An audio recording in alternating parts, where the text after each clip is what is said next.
మణిబాబు గారు దాదాపుగా కొంతమంది అంటే పూజలు చేస్తారు. అంటే కొంతమంది మంత్రాలు అంటే కొన్ని పనులు అవుతలేవని చెప్పేసి వెళ్ళి మంత్రాలు చేయించుకోవడం జరుగుతూ ఉంటుంది. సో ఎన్ని చేయించుకున్నా కూడా వాళ్ళు అక్కడే ఉండిపోతారు. అనుకున్న పనులు ఏం కావు.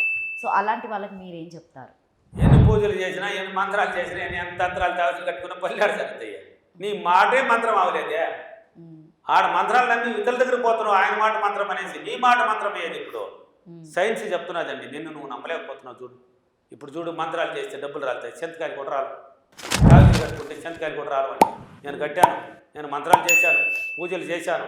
పూజలు చేస్తే పూర్వజన్మ కర్మ ఫలాన్ని బట్టి మాత్రమే దేవుళ్ళు ఇస్తారండి. పూర్వజన్మలు నువ్వు ఎలా ఉన్నావు, నీ జీవితం ఏంది, నువ్వు చేసిన అలవాట్లు ఏంది, నువ్వు చేసిన మంచి పనులు ఏంది, దీని అంతా బట్టి ఇప్పుడు ఎంత ఎవరు కడతారు అంతవరకు ఇస్తారు. కానీ అదే విధంగా పూజలు చేస్తారు. ఏం పూజలు చేస్తారా? ఒక ఇంట్లో ఒక సెల్ఫ్ లేక రూమ్ ఏదో ఉంటుంది, ఒక 20-10 ఫోటోలు తగ్గించేసింది. ఈశ్వరుడు, పార్వతి, లక్ష్మీదేవి, సరస్వతి, వినాయకుడు, వెంకటేశ్వర దేవుడు, ఆంజనేయుడు, దుర్గమ్మ, లక్ష్మీదేవమ్మ, రకానికి ఒక దేవుడిని తగ్గించేస్తారు. ఒక్క కర్పూరం బిళ్ళ ఎత్తుకుంటారు. ఆడ పూలు కూడా శుద్ధంగా కూడా తులసి ఉంటారు. కొంతమంది పూజ రూమ్లో కూడా నీట్గా పెట్టుకోరు. ఆ పూలు పెట్టుంటారు, అది కింద వెనక పక్క రాలిపోతుంది. అది ఎప్పుడో సంవత్సరానికి ఒకసారి తీస్తారేమో తెలియదు వాళ్ళకి. ఊరికట్ట ఆడ పైన చూసుకునేసి కాదు, నీట్గా పెట్టుకోవాలి పూజ రూమ్. ఒకరిని నమ్మన్నా, మిమ్మల్ని మీరు నమ్మేయండి, విశ్వాన్ని నమ్మన్నా. లేక దేవుడిని నమ్ముతావు, ఒక దేవుడిని నమ్ముకో, ఒకే దేవుడిని నమ్ముకో, ఒక ఫోటో పెట్టుకో, నీకు నచ్చిన దేవుడు ఒకటి పెట్టుకో. ఇప్పుడు 10 ఫోటోలు పెడతారు. ఎవరిని నమ్మినట్టు నువ్వు ఒక కర్పూరు బిళ్ళ ఎత్తుకుంటావు, అక్కడ పెడతావు కర్పూరం, డింగ డింగ డింగ డింగ డింగ అని అంటే ఆర్తించేస్తావు. ఒక్కరు కర్పూరంలో ఎవరు తృప్తి పడ్డారు? ఆడ ఎవరని పడ్డారు? ఎవరు పడ్డారు? చేసే పూజ వాళ్ళకి అందలేదు అని అర్థం. అదే ఒక దేవుడు పెట్టుకో, నువ్వు తెచ్చిన దాంట్లో పూలు ఏదైతే చేస్తే ఒక మూర పూలే ఒక్కొక్కరు వెళ్ళి 10 పటాలు పెట్టాలని దాంతో వస్తుంది. ఎవరు తృప్తి లేదు, నువ్వు పూజ శుద్ధం లేదు, అక్కడ నీట్నెస్ లేదు. ఈ సోమవారం వచ్చిందంటే ఈశ్వరుడి గుడికి వెళ్ళేది, మంగళవారం వస్తే లక్ష్మీదేవిని కొలిచేది, బుధవారం వస్తే వినాయకుడిని కొలిచేది, బేస్తవారం వస్తే సాయిబాబా గుడికి వెళ్ళేది, శుక్రవారం వచ్చిందంటే మళ్ళీ లక్ష్మీదేవిని కొలిచేది, శనివారం వస్తే వెంకటేశ్వర దేవుడు, రకానికి మళ్ళీ ఆదివారం వస్తే ఇతర దేవుడు. ఒక దేవుని కూడా నమ్మలేదు. అన్ని గుళ్ళు తిరిగేస్తున్నావు. ఎవరు నమ్మారు? ఒకరు కూడా నమ్మలేదు కదా నువ్వు. అంటే ఈ సోమవారం పోయి మంగళవారం మానేవాడిని ఈశ్వరుడు ఏమనుకుంటాడా? ఆ చెల్లి అక్కడ పోయినట్టుగా ఆయన చూసుకుంటాడులే. మళ్ళీ మా లక్ష్మీదేవి కాకుండా మళ్ళీ బుధవారం వినాయకుడు చూసుకుంటాడులే. వదిలేస్తారు, నేను పట్టించుకోరు. ఎవరైతే పదే నువ్వే నాకు అయితే నమ్ముతావో, నిన్ను నువ్వు నమ్మే ఫస్ట్, నిన్ను నువ్వు నమ్మే. పూజ చేయాలంటే చెయ్యి వద్దని ఎవరు చెప్పలా. అది ఒక దేవుడిని పెట్టుకో, అది విశ్వమనిగా అడుగు, లేకపోతే దేవుడు అని కూడా ఒకే దేవుడిని అనుకో. మళ్ళీ అక్కడ దేవుడు అనేసి ఇక్కడ వచ్చి విశ్వం అనుకో కనిపిస్తూ అవుతుంది. మళ్ళీ విశ్వం అనేసినావు, అక్కడ పోయి దేవుడిని అడుకో, అది విశ్వమని అనుకోలేక దేవుడు అని అనుకో. అడిగేసి అలా చెప్పుకో, ఈ కోరిక లేదు ఉంటుంది. ఇప్పుడు పూజ నువ్వు పెట్టిన పిల్ల కూడా కర్పూర పిల్ల, నువ్వు చేసేది ప్రతిదీ అక్కడ అందుతుంది. నువ్వు పెట్టే పువ్వు కూడా అక్కడ అందుతుంది.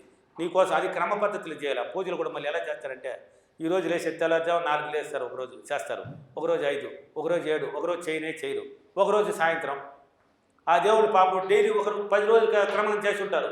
కానీ అక్కడ కూర్చోగలి క్రమం లేదు. వాళ్ళు కాసుకొని ఇది క్రమం లేదని వాళ్ళు వదిలేస్తారు. ఆ దేవుడు కూడా వదిలేస్తారు. క్రమంగా చేసేవాడు ఒకడు ఉంటాడు, వాడే మణిబాబు. పూజలు చేసినప్పుడు నేనే.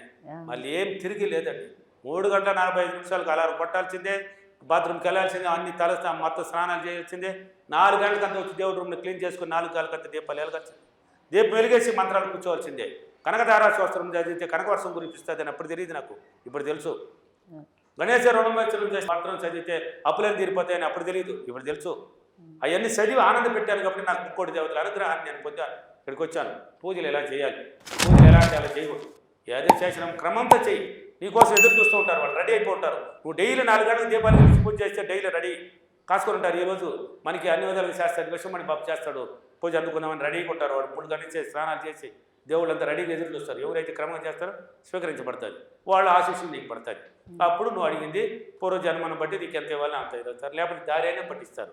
ఆ దేవతలు అందరూ 3 దేవతల అనుగ్రహాన్ని పొంది ఆ విశ్వశక్తి దారి నాకు కూడా చూపించారు. అంటే పూర్వజన్మ కర్మ ఫలాన్ని బట్టి నాకు అన్నీ ఇవ్వలేకపోయినారు వాళ్ళు. మమ్మల్ని ఆనందపడుతున్నాను. నేను ఎన్ని దేవుళ్ళు ఉన్నాయి అన్ని దేవుళ్ళు మంత్రాలు చదివాను, ఆనంద పెట్టారు. వెంకటేశ్వర దేవుడు చదివాను, ఆ భార్య భర్తల అనుబంధం కోసం అర్ధనారీశ్వర స్తోత్రం చదివాను, భార్య భర్తల అనుబంధం ఏర్పరచుకున్నాను. ప్రతిదీ చేశానండి. దుర్గాదేవి దుర్గాష్టమి చదివాను, సరస్వతి అష్టమి చదివాను, కనకదార స్తోత్రం చదివాను, ఇలా ప్రతిదీ హనుమాన్ చాలీసా చదివాను. ఇలా దేవుళ్ళు మంత్రాలని చదివాను నేను. వాళ్ళ అనుగ్రహాలు పొందారు, నా పూజను అందుకున్నారు, నాకు క్రమ పద్ధతులు చేశాను, నాకు దారిని ఒకటి పట్టించారు. మీకు ఎందుకు పట్టించరు? నువ్వు చేసే విధానం సరిలేదు. క్రమంగా చేయండి, నీట్గా చేసుకోండి, ఒక దేవుడిని నమ్మండి. మీకు ఎవరైనా ఇస్తే ఒక దేవుడిని నమ్ముకో.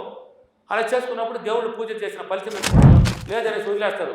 ఎన్ని చేసినా ఇక్కడ రాలేదని ఒక వైద్యం పోయేది. నేను ఎన్ని చేసినా కలిసి రాలేసామంటే వాడు ఏదో ఒక మంత్రాలు చేసేది. మంత్రాలు చేసి తినేసిపోయి ఇంట్లో మూల పూడ్చిపెట్టు, నీ ఆవరణం పూడ్చిపెట్టి దాన్ని పూడ్చిపెట్టేది. ఏమొస్తుంది? మంత్రాలు చేస్తే చింతకాయలు ఒకటి కూడా రాలేదు, ఒక్క కాయ కూడా రాలేదు. నీ మాట మంత్రం అయిందంటే చింతకాయలు మొత్తం కింద రాలుతుంది.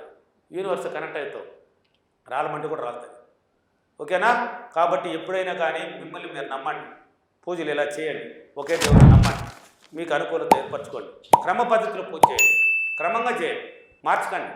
ఈరోజు చేయలేకపోతే మళ్ళీ కొంతమంది నాకు దీంట్లో దేవుడికి అంటుడు ముట్టుడు ఉంది, మరి సబ్జెక్ట్ అయితే అంటుడు ముట్టు లేదు, దేవుడికి అంటుడు ముట్టు ఉంది. కొంతమంది నాకు క్లాసులు కూడా చెప్పారు, పర్సనల్గా వచ్చిన వాళ్ళు, సార్ మేము డేట్ అయితే పీరియడ్స్ అయితే కూడా ఇలా శాస్త్రం చేయొచ్చు అని. తప్పండి. ఆ ఇంట్లో పీరియడ్స్ అయితే పూజలు చేయకూడదండి, 5 రోజులు ఖచ్చితంగా చేయకూడదు. దీపాలు కావాలంటే వెలిగించుకో తనిఖీ, అంతేగాని అక్కడ భర్త పూజ చేసేదంట, చేయకూడదు. వాళ్ళకి అంటుడు ముట్టుడు ఉంది, నువ్వు క్రమంగా ఉన్నప్పుడు నీట్నెస్గా ఉన్నప్పుడు పూజలు చేయాలి, చేయకూడదు.